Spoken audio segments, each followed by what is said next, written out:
प्रभु यीशु मसीह के मधुर नाम से सभी सुनने वालों को मेरी तरफ से शालोम। परमेश्वर का शांति हम सबके साथ हमेशा बने रहे। आज हम परमेश्वर का वचन लेकर आने में प्रभु मदद किया। पिछले दिनों में प्रभु ने संभाला है, पिछले दिन का कुछ वीडियोस नहीं डाला, इसलिए आज का ये शनिवार को भी हम वचन से मनन करेंगे। कल भी हम परमेश्वर के वचन से मनन करके आगे चलेंगे। और आज हम पढ़ने वाला वचन है 5 अध्याय, रोमियो का 5 अध्याय और उसकी 3री आयत है। मगर दूसरी आयत का वीडियो जब डाला था उसमें से कुछ बातों को पूरी तरह से समझ नहीं आया करके बोलकर मुझे कुछ भाई लोग फ़ोन किया है। इस वजह से हम दूसरी आयत को थोड़े से और विस्तार से हम देखेंगे। यहाँ पर जो दूसरी आयत का दूसरी शब्द जो है, जो परमेश्वर के महिमा का परमेश्वर, वो पढ़िए दूसरी आयत का। और परमेश्वर की महिमा की आशा पर घमंड करे। हाँ, परमेश्वर की महिमा के आशा पर घमंड करे। परमेश्वर की महिमा की आशा पर घमंड करे। ये क्या है परमेश्वर के महिमा के आशा? हमने आयत पढ़ा था इब्रानियों के खत में 3री अध्याय और उसके इब्रानियों का खत 3री अध्याय और उसकी 11 आयत हमने पढ़ा था।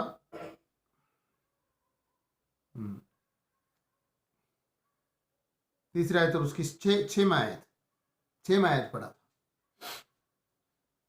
पढ़ो।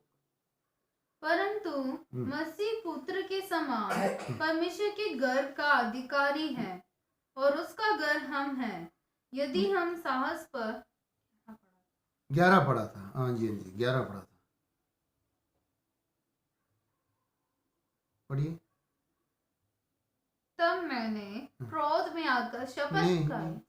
वो नहीं, कल पढ़ा था थोड़ा।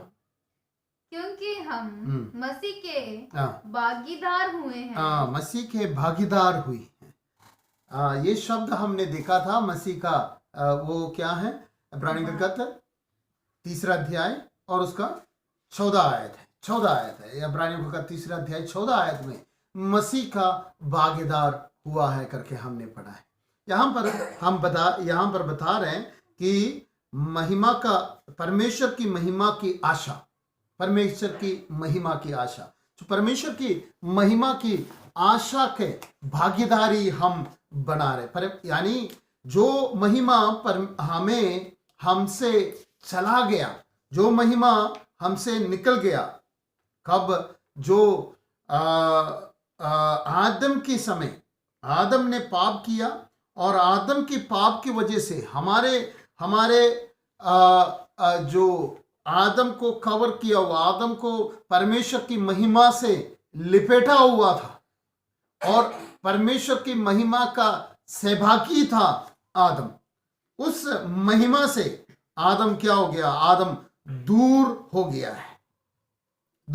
है।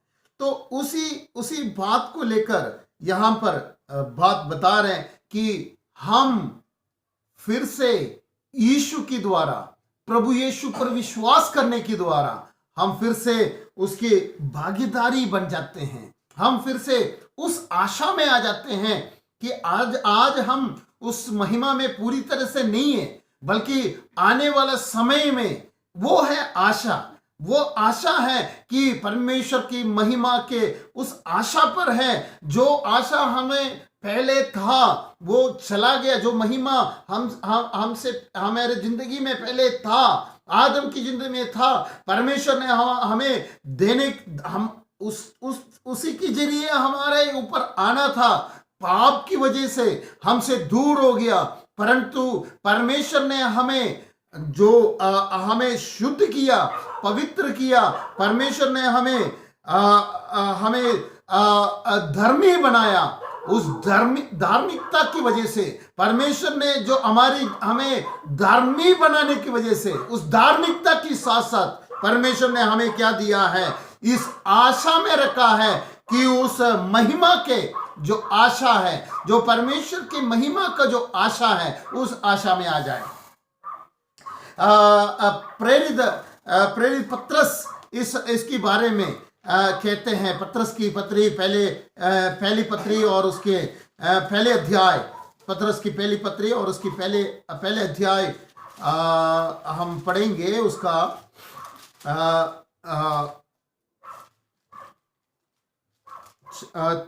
तीसरी आयत पढ़िए। हमारे प्रभु यीशु मसीह के परमेश्वर और हाँ पिता का धन्यवाद हो, हाँ जी, जिसने यीशु मसीह के मरे हुओं में से जी उठने के द्वारा अपनी बड़ी दया से हमें जीवित आशा के लिए वहां पर ये आशा को यीशु मसीह के द्वारा हमें एक जीवित आशा मिली है। वो आशा जो परमेश्वर की महिमा की आशा है। यहां पर बता रहे वो परमेश्वर की महिमा की आशा है। जो महिमा हमें आदम की वजह से जो महिमा हमसे चला गया है, वो महिमा की आशा के लिए परमेश्वर हमें रखा हुआ है। हम अभी इसके बारे में अच्छी तरह से समझ गया होगा करके मुझे लग रहा है कि हम ये आशा के बारे में जो अच्छी तरह से समझ में आ गया। अगले शब्दों में जाएंगे, हम तीसरी आयत में जाएंगे। पढ़िए तीसरी आयत, रोमियो का खत 5 अध्याय और उसकी तीसरी आयत पढ़िए। केवल यही नहीं, वरन हम कलेशों में भी घमंड करें। केवल ये इसी में नहीं है, महिमा की आशा में घमंड करेंगे करके बता रहे हैं। उसमें नहीं, सिर्फ केवल महिमा की आशा के लिए हम घमंड करेंगे करके बता रहे, केवल उसी के लिए नहीं है। फिर किस बात के लिए है कि हम परमेश्वर का पढ़िए, उसी में नहीं, केवल उसी में नहीं, परंतु वरन हम क्लेशों में भी घमंड करें। क्लेशों में भी घमंड करें। क्लेशों में भी हम क्या करना है? घमंड करना है। यहाँ पर इंग्लिश में जो शब्द घमंड के लिए इस्तेमाल किया है, उसके जो सही शब्द यहाँ पर यूज किया है, रिजॉइस करके यूज किया हुआ है। रिजॉइस करके, महिमा की आशा में, परमेश्वर की महिमा की आशा में हम आनंदित हो जाए। घमंड करे करके वो शब्द इधर आनंदित हो जाए, रिजॉइस करे, क्योंकि वो महिमा हमें मिल रहे हैं। आप आनंदित हो जाए, खुशी में हो जाए। क्यों? हमें बड़ा महिमा मिल रहे हैं, परमेश्वर की महिमा हमें मिल रहे करके हम आनंद हो जाए, घमंड हो जाए। वो शब्द इंग्लिश बाइबल में यूज किया है, रिजॉइस, आनंदित हो जाए। तो अगले शब्द में बता रहे, केवल आप उस महिमा को मिल रहे हैं, परमेश्वर की महिमा के साथ है करके, परमेश्वर की महिमा की उस आशा में है करके बोलकर आप आनंदित होते हैं। केवल आप उस महिमा के लिए जो आनंदित नहीं होना, परंतु परमेश्वर का उस क्लेशों में भी क्या करना है? हमारी क्लेशों में भी क्या करना है? घमंड रहना है। सिर्फ महिमा मिलेगा तो घमंड है, महिमा मिलेगा तो हम आनंदित हैं, तो क्लेश में चले तो हम दुखी हैं। नहीं, क्लेश में भी आनंदित और क्लेश में भी घमंड करने वाला बनना है। क्लेश में हम अक्सर क्लेश में 3 तरह से लोग क्लेश को सामना करते हैं।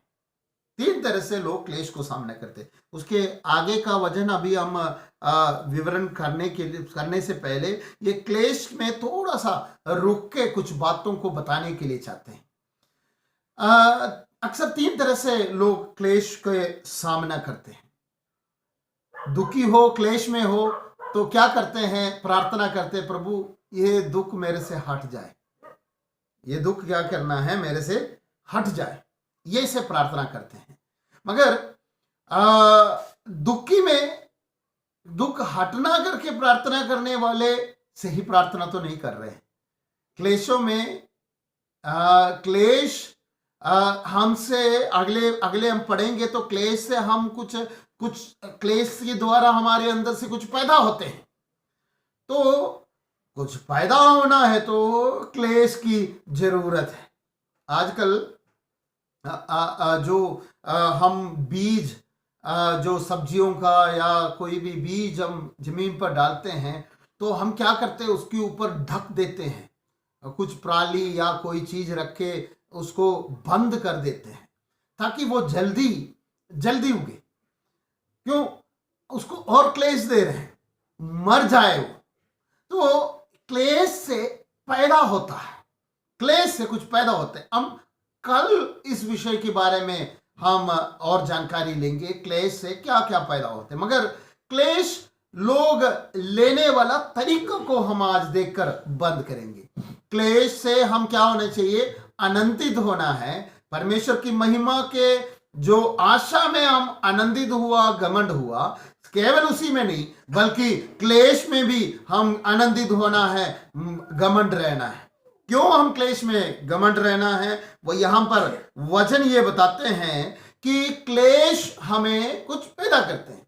3 तरह से लोग क्लेश का सामना करते। पहले जन ये हैं, क्लेश आते हुए देखकर प्रार्थना करते, प्रभु मेरे से क्लेश दूर हो जाए। तो अगर वो क्लेश दूर हो गया मानो, तो आपके अंदर से कुछ उगेगा नहीं, आपके अंदर से कोई चीज पैदा नहीं होता। क्लेश आपके अंदर से कोई चीज पैदा करता है तो क्लेश आपकी जिंदगी में जरूरी है ताकि आप कुछ फल के लिए प्राप्त बन सके। दूसरी तरह से लोग ये हैं कि क्लेश, चलो क्लेश है तो मैं क्लेश के बीच में से बहुत ताकत से, ब्रेवली, जो अपने सामर्थ्य से कष्ट को सह रहा हूं करके बोलकर आगे बढ़ने वाले हैं। उससे भी तो कष्ट से तो निकल रहे हैं, वो पहले वाला कष्ट से निकला नहीं है, कष्ट उनकी जिंदगी में नहीं आया। मगर अगले वाले लोग क्या हैं? कष्ट में, मैं कष्ट में हूं फिर भी धन्यवाद, मतलब ऐसे कष्ट के बीच में से रगड़ रगड़ के निकल रहे हैं तो उनकी जिंदगी में हो रहे हैं। मगर यहां पर वचन क्या बताते हैं? उस तीसरी अवस्था में आएंगे। हम दोनों अवस्था देखा, क्लेश को नहीं चाहिए करके बोलने वाले अवस्था है, क्लेश है करके बोलकर दुखी की हालत से ऐसे उस क्लेश के बीच में से गुजरने वाली हालत है। बुड़बुड़ाकर क्लेश के बीच में से जाने वाले अवस्था है। इजराइल लोगों के बारे में हमने देखा, बुड़बुड़ा के चला गया, क्लेश है, वो बुड़बुड़ाने से क्लेश तो नहीं हट रहे, फिर भी वो क्लेश उनके ऊपर है। तो क्लेश 2 तरह से लोग देखा। तीसरी तरीका देखना है। यहां पर क्या लिखा है कि क्लेश से घमंड होना है, यानी संतोष से, आनंद से, बहुत खुशी से हम क्या करना है? इस क्लेश को स्वीकार करना है। क्लेश को हम आनंद से स्वीकार करना है। ऐसे बनना बहुत जरूरी है। मसीह जिंदगी में क्लेश जो है आनंद के साथ स्वीकार करने के लिए हमें परमेश्वर का वचन सिखाते हैं। फिलिपियों का खत जब पढ़ते हैं, संत पौलुस क्लेश में था, बंदी गृह में था और उसी समय उधर बैठकर लिख रहे हैं कि आनंदित रहो। मैं फिर से कहता हूं कि प्रभु में आनंदित रहो। हमें क्लेश के बीच में आनंद रहने के लिए, खुशी से रहने के लिए, संतोष में, आनंद में, पूरी तरह से प्रभु में मगन रहने के लिए प्रभु हमें मदद करे। इन वचनों के द्वारा प्रभु हम सबको मदद करे। आनंद के साथ प्रभु क्लेश का सामना करने के लिए प्रभु हम सबको मदद करे। धन्यवाद। हम प्रार्थना करेंगे। पवित्र खुदावंद, हम धन्यवाद करते प्रभु जी, कष्ट में प्रभु जी, क्लेश में हम आनंद के साथ प्रभु जी उसको स्वीकार कर आगे बढ़ने में प्रभु हमें मदद करे, सहायता करे। प्रभु आपकी महिमा के प्रभु जी उस आशा में हम घमंड जिस तरह से करते हैं, आनंद जिस तरह से करते हैं, उस तरह से ही प्रभु हम क्लेश में भी आनंद करने के लिए, घमंड करने के लिए हमें मदद करे, आशीष करे। प्रार्थना सुन धन्यवाद करते हैं। यीशु नासरी के नाम से प्रार्थना मानता हूं, सुनो और ग्रहण कर स्वर्गीय पिता, आमीन। धन्यवाद करते हैं इस समय के लिए। सबको एक और बार धन्यवाद बोलता हूं। सबको शालोम, परमेश्वर का शांति हम सबके साथ बने रहे।